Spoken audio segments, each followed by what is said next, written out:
that one of the great things about being with a proper working unit after spending months in training was the end to hours of meaningless bullshit. Though the paras were turned out as smartly as any Guards regiment, the days of mindlessly boxing or bedding were over. We were still expected to sweep and polish the barrack room floors, but instead of boxing the bedclothes each day, we simply made the bed neat and tidy and went to work. Apart from boots, puttees and battle dress trousers, we wore Denison smocks and our red berets. Wearing a steel helmet might seem to have made more sense, but the red berets were much more effective. The distinctive colour allowed the terrorists to see who they were dealing with while we were still a mile away. Once they knew they were confronting the parachute regiment, the IRA recognised that they were dealing with the toughest and most effective troops in the British Army. Most times they'd pull out and leave us alone. In fact, because our "don't mess with us" reputation had gone ahead of us, we tended to have less trouble from the IRA than other regiments. The terrorists frequently backed off at the sight of the red beret and waited until another battalion with a less fearsome reputation took over the tour of duty. Then they would direct their activities against our successors. I remember a Yorkshire battalion, the Green Howards, starting a tour in Belfast and taking a number of casualties, losing 5 or 6 men killed by the IRA.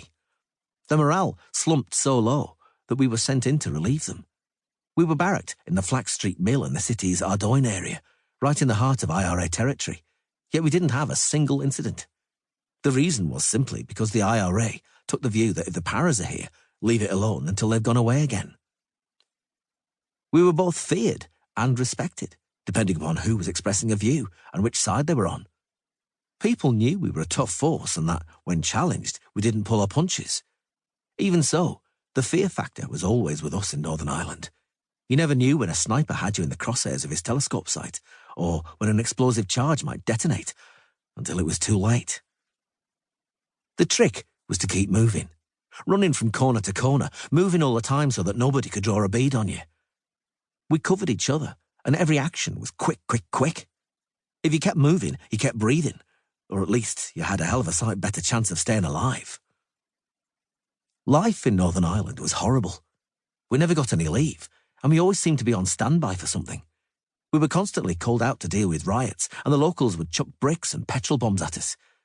Yet we never suffered anything too life-threatening, partly because of the regiment's reputation, and partly because of the directions we received when it came to handling trouble. The CO was not given to allowing his men to be humiliated by a bunch of hotheads. If they hit you, he said, make sure you were in the right, and then grab them with as much force as you reckon it takes, though no more. In Belfast in the early 1970s, Friday and Saturday nights meant rioting, since those rioters who had jobs could lie in the following day. The mayhem had to be seen to be believed, although it could generally be contained before it got too out of hand. Even so, there were dangers for soldiers beyond the obvious ones of being attacked. One Friday night, we were called out to deal with the usual missile-throwing petrol bombing mob. Wearing flak jackets, we had rushed into the crowd to grab a few ringleaders and sling them into the back of trucks to be carted off to the police cells. The violence went on until 3 o'clock in the morning, and we were pretty exhausted by the time we trailed wearily back to barracks.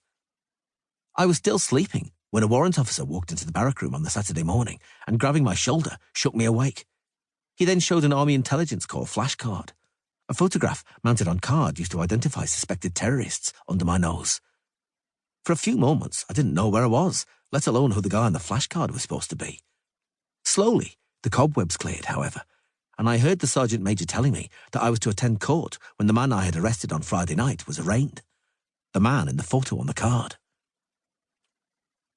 When tear gas rounds are popping, and police sirens are wailing, and yobs are chucking bricks and petrol bombs at you, and there are milling groups of people and smoke and confusion everywhere, no one has time to take a good look at the rioters they're grabbing. If someone gave us grief, we went in hard, cracking his knees with our weapons or banging the rifle butt into his shoulders where it hurt. That tended to take a rioter's mind off lighting any petrol bombs.